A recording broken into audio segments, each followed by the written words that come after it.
भारतीय बॉलीवुड के सबसे खूबसूरत चेहरों की जब भी बात होती है तो लोगों की जुबान पर मधुबाला का नाम सबसे पहले आता है। जी हाँ, मधुबाला का नाम लेते ही आपके जहन में भी उनकी कई छवियां उभर आई होंगी। क्यों, सही कहा ना? Ramesh, India number 1। महल में सस्पेंस जगाने वाली मधुबाला हो या फिर मिस्टर एंड मिसेज 55 की शहरी बाला, या फिर हावड़ा ब्रिज की मादक डांसर हो या हो मुगले आजम की कनीज अनारकली, जिनका जलवा किसी शहजादी से कम नहीं लगता।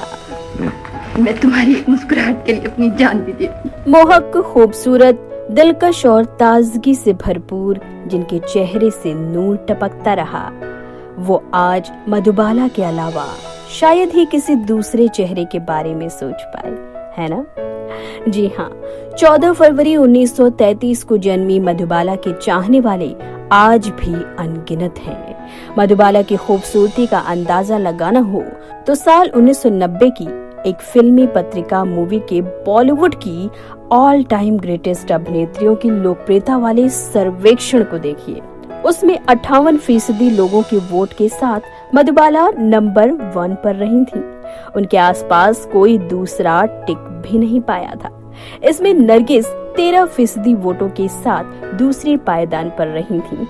शौक और अल्हड़ अंदाज के साथ अपनी खूबसूरती के लिए मशहूर मधुबाला को गुजरे 5 दशक हो चुके हैं, लेकिन आज भी उनके चाहने वाले उन्हें जिस शिद्दत से याद करते हैं उसकी दूसरी मिसाल नहीं मिलती। जी हाँ, मधुबाला के साथ ही अपना डेब्यू करने वाले राजकुमार ने मधुबाला के बारे में एक बार ये कहा था कि लगता है जैसे ईश्वर ने खुद अपने हाथों से संगमरमर से उन्हें तराशा है। शम्मी कपूर ने अपनी autobiography Shammi Kapoor the game changer में एक पूरा चैप्टर मधुबाला को समर्पित किया है। Film medley in love with Madhubala. Shammi Kapoor इसमें कहते हैं कि मैं ये जानता था कि मधु किसी और के प्यार में है, लेकिन इसके बाद भी मैं ये स्वीकार करना चाहता हूँ कि मैं उनसे पागलों की तरह प्यार करने लगा था। इसके लिए किसी को दोष नहीं दिया जा सकता था, क्योंकि मैंने उनसे खूबसूरत औरत कभी नहीं देखी थी।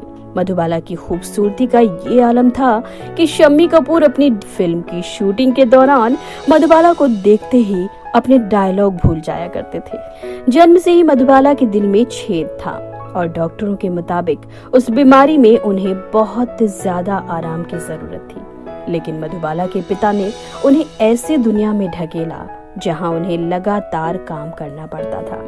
दरअसल मधुबाला अपने माता पिता ही नहीं बल्कि 11 भाई बहनों वाले परिवार में इकलौती आजीविका कमाने वाली थी। पिता इंपीरियल टोबैको कंपनी में काम किया करते थे और जब लाहौर में वो नौकरी छूटी तो दिल्ली आए और फिर दिल्ली से बम्बई पहुंचे। महज 6 साल की उम्र से मधुबाला ने माया नगरी में अपने कदम रख दिए थे। इस काम ने उन्हें कितना खपा दिया, इसकी एक झलक 1957 में फिल्म फेयर की उस खास सीरीज में मिलती है जिसमें पत्रिका ने उस जमाने के सुपरस्टार से अपने बारे में कुछ लिखने को कहा था। नरगिस, मीना कुमारी, नूतन, राज कपूर, दिलीप कुमार, देव आनंद, किशोर कुमार, अशोक कुमार, इन सभी एक्टर्स ने इसमें अपने बारे में लिखा था।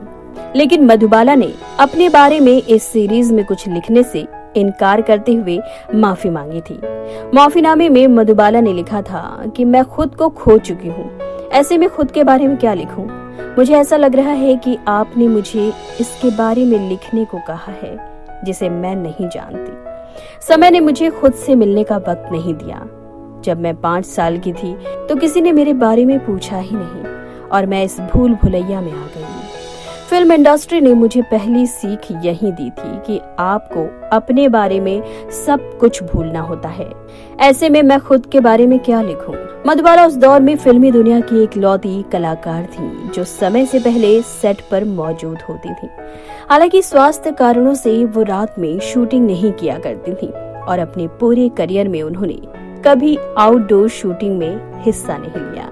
इसके बावजूद मधुबाला अपने समय की टॉप अभिनेत्रियों में शुमार होती रही। तो 1000 बार मैं ऐसी गुलामी के गुण गाऊंगी जिस गुलामी काम के प्रति उनके परफेक्शन की मिसाल देखनी हो तो मुगले आजम की फिल्म के वो प्रेम दृश्यों को देखिए, जिसमें शहजादा सलीम अनारकली को मोर के पंखों से छेड़ता है। इस दृश्य को भारतीय सिने संसार के सबसे रोमांटिक दृश्यों में शुमार किया जाता है। ये जानना दिलचस्प है कि इन दृश्यों के अलावा भी मुगले आजम के तमाम प्रेम दृश्यों के वक्त दिलीप कुमार और मधुबाला की आपसी बातचीत बंद थी, लेकिन फिर भी इतने परफेक्शन से इन्होंने सीन दिए, ये एक बेहतर कलाकार ही कर सकता है। मैं जितना उसे भुलाना चाहता हूँ उतना ही वो मुझे याद आता है। दिलीप कुमार मधुबाला की प्रेम कहानी दोनों को एक समय में भारतीय फिल्म इतिहास की सबसे रोमांटिक जोड़ी माना जाता था। दोनों एक दूसरे के प्यार में पड़ गए थे। 1955 में पहली बार फिल्म इंसानियत के प्रीमियर के दौरान मधुबाला दिलीप कुमार के साथ सार्वजनिक तौर पर नजर आई थीं। ये पहला और इकलौता मौका था जब दिलीप कुमार और मधुबाला एक साथ सार्वजनिक तौर पर साथ नजर आए थे। बहरहाल मधुबाला के पिता नहीं चाहते थे कि मधुबाला और दिलीप कुमार की शादी हो। इसको लेकर फिल्मी पत्र पत्रिकाओं में काफी कुछ छपता भी रहा, लेकिन दिलीप कुमार ने अपनी आत्मकथा Dilip Kumar the substance and the shadow में इससे उलट बात कही थी। उन्होंने लिखा था, जैसे कि बताया जाता है कि उसके उलट मधु और मेरी शादी के खिलाफ उनके पिता नहीं थे, बल्कि उनकी अपनी प्रोडक्शन कंपनी थी और वो इस बात से बेहद खुश थे कि एक ही घर में दो बड़े स्टार मौजूद होंगे। वो तो चाहते थे कि दिलीप कुमार और मधुबाला एक दूसरे की बाहों में बाहें डालें। अपने करियर के अंत तक उनकी फिल्मों में डुएट गाते नजर आए। फिर ऐसी क्या बात हुई कि जिसके चलते बॉलीवुड की सबसे मशहूर प्रेम कहानी शादी तक नहीं पहुंच पाई। दिलीप कुमार ने इसके बारे में भी लिखा है कि जब मुझे मधु से उनके पिता की योजनाओं के बारे में पता चला तो मेरी उनसे कई बार बातचीत हुई, जिसमें मैंने उन दोनों से कहा कि मेरा काम करने का अपना तरीका है। मैं अपने हिसाब से प्रोजेक्ट चुनता हूँ और उसमें मेरा अपना भी प्रोडक्शन हाउस हो तो भी ढिलाई नहीं कर सकता।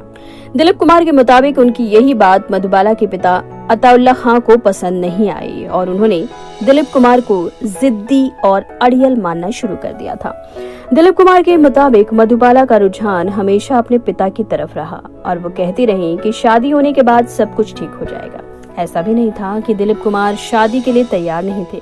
1956 में ढाके की मलमल फिल्म की शूटिंग के दौरान एक दिन उन्होंने मधुबाला से ये कहा कि काजी इंतजार कर रहे हैं, चलो मेरे घर, आज शादी कर लेते हैं। लेकिन उनकी बातों पर मधुबाला रोने लगी।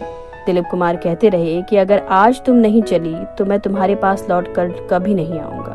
दिलीप कुमार उसके बाद मधुबाला के पास नहीं लौटे, क्योंकि दोनों के बीच 1957 में ऐसा विवाद हो गया जिसकी आंच ने इस मोहब्बत को असमय ही खत्म कर डाला। मैं जितना उसे भुलाना चाहता हूँ उतना ही वो मुझे याद आता है। 1957 में प्रदर्शित नया दौर फिल्म के लिए दिलीप कुमार और मधुबाला को निर्देशक पीआर चोपड़ा ने साइन किया था। इस फिल्म की आउटडोर शूटिंग पूना और भोपाल में होनी थी, लेकिन मधुबाला के पिता ने मधुबाला को भोपाल भेजने से इनकार कर दिया था। तब तक बीआर चोपड़ा अपनी फिल्म की काफी शूटिंग कर चुके थे। पेशे से वकील रह चुके बीआर चोपड़ा मामले को कोर्ट में ले गए और इस बीच उन्होंने मधुबाला की जगह वैजयंतीमाला को साइन कर लिया था। इसी मामले की सुनवाई के दौरान दिलीप कुमार ने कोर्ट में कहा था कि वो मधुबाला से मोहब्बत करते हैं और उनके मरने तक मोहब्बत करते रहेंगे, लेकिन उन्होंने अपना बयान बीआर चोपड़ा के पक्ष में दिया था। दिलीप कुमार ने अपनी आत्मकथा में इसके बारे में लिखा है कि उन्होंने अपनी ओर से सुलह की बहुत कोशिश की थी, लेकिन कोई फायदा नहीं हुआ था और पूरे मामले में बीआर चोपड़ा का पक्ष सही था। इसके बाद मधुबाला को यकीन हो गया था कि दिलीप कुमार उनके पास कभी नहीं लौटेंगे। मदद करनी है करो, नहीं तो मैं एक शर्त पर। इस अलगाव के चलते ही मधुबाला ने शादी करने का मन बनाया होगा, लेकिन वो किशोर कुमार से एक दिन शादी कर लेंगी, इसका भरोसा किसी को नहीं था। लेकिन जिस वक्त मधुबाला और दिलीप कुमार की राहें अलग होने लगी थीं, उसी वक्त किशोर कुमार का अपनी पहली पत्नी रोमा देवी से तलाक हुआ था और दोनों एक साथ कई फिल्मों में काम कर रहे थे। इस वजह से दोनों के बीच एक आकर्षण हुआ और 1960 में किशोर कुमार और मधुबाला ने आपस में शादी कर ली। देखो मेरे पड़ता है इंडिया, आओ। किशोर कुमार के साथ शादी के फैसले में मधुबाला को दिलीप कुमार से अलग होने की तुलना में कहीं ज्यादा आघात पहुंचाया। किशोर कुमार को मधुबाला की बीमारी के बारे में पता चला था, लेकिन उनकी गंभीरता का अंदाजा नहीं था। वो मधुबाला को इलाज के लिए लंदन ले गए, जहां डॉक्टरों ने जवाब देते हुए ये कहा कि अब ज्यादा से ज्यादा मधुबाला 1-2 साल ही जी पाएंगी। इसके बाद किशोर कुमार जब लौटे तो उन्होंने मधुबाला को उनके पिता और बहनों के पास छोड़ दिया और कहा कि वो इतने व्यस्त रहते हैं कि मधुबाला की देखभाल नहीं कर पाएंगे। वो मधुबाला से मिलने के लिए आते जरूर थे, लेकिन 3-4 महीने के अंतराल पर, यानी जब मधुबाला को किशोर कुमार के साथ की सबसे ज्यादा जरूरत थी, तब किशोर कुमार के पास उनके लिए समय नहीं था। ऐसे में दिल की बीमारी बढ़ती गई, लेकिन मधुबाला के अंदर जीने की इच्छा काफी भरी हुई थी। लिहाजा वो डॉक्टरों के हाथ खड़े करने के बाद 9 साल तक जीवित रहीं। लेकिन जीवन के आखिरी 9 साल उन्होंने बेहद एकांकी में गुजारे। इस दौरान बेहद गिने चुने लोग ही उनका हालचाल जानने के लिए उनके घर जाते रहे। इसमें दिलीप कुमार का परिवार भी शामिल था। मुगले आजम के रिलीज होने के ठीक बाद मधुबाला गंभीर रूप से बीमार हो गईं। हालांकि अगले 4 साल तक उनके काम की हुई फिल्में रिलीज होती रहीं, लेकिन मधुबाला आखिरी दिनों में देखने में कैसी थी, इसको लेकर भी कम कयास नहीं लगाए जाते रहे। मेरे लिए बहुत बेचैन हो। Bollywood top 20 superstars of India में मधुबाला के अंतिम दिनों की झलक मिलती है। दिलीप कुमार की बहन सईदा खान के मुताबिक मधुबाला की मौत से 1 दिन पहले वो उनसे मिली थी और उस वक्त तक उनकी खूबसूरती में किसी तरह की कोई कमी नहीं आई थी। हालांकि लंबी बीमारी के चलते वो थकी हारी जरूर हुई थी, लेकिन चेहरे का नूर वैसा का वैसा ही बना रहा। अरे मैं नहीं उड़ूंगी। 36 साल की उम्र, जीवन के आखिरी 9 साल अपने घर में कैद होकर रहने की मजबूरी और सिर्फ 66 फिल्में, लेकिन मधुबाला ने इन सब से वो मकाम हासिल कर लिया जो उन्हें हमेशा हमेशा के लिए अमर कर गया। उनकी जिस खूबसूरती का बॉलीवुड में कभी डंका बजता था, उस दुनिया ने उन्हें भुला दिया, लेकिन वो भारतीय सिने प्रेमियों के दिलों पर आज भी राज करती हैं। भारतीय डाक सेवा ने 18 मार्च 2008 को मधुबाला की याद में एक डाक टिकट जारी किया था। इस मौके पर फिल्म अभिनेता मनोज कुमार ने कहा था कि मधुबाला देश का चेहरा थी। शताब्दी में कोई एक ही मधुबाला हो सकती है। जब भी उन्हें मैं देखता था तो मेरे दिल में गजल गूंजने लगती थी। वाकई में मधुबाला कोई दूसरी हो ही नहीं सकती, जिसकी तस्वीर देखने मात्र से ही दिलों में संवेदनाओं के तार झंकृत होने लगते हैं, हमारे भी और आपके भी, है ना? ठंडी हवा काली घटा पानी गई झूम के प्यार ली। वो आपकी ऐसी आजादी से कहीं बेहतर है। हमको है प्यारी हमारी गलियां, हमारी गलियां।